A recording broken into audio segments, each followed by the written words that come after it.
রাঙ্গামাটিতে পাহাড়ি বাঙালি সংঘর্ষের ঘটনা ঘটেছে।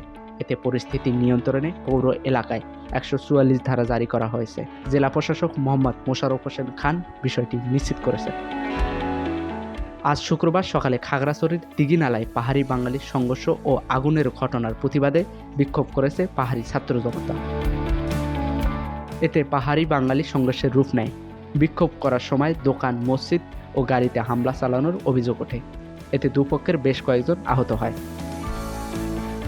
রাঙ্গামাটির কোতোয়ালি থানার ওসি মোহাম্মদ আলী জানান, সকালে বিক্ষোভ থেকে বনরূপা বাজারে হামলা করে পাহাড়িরা।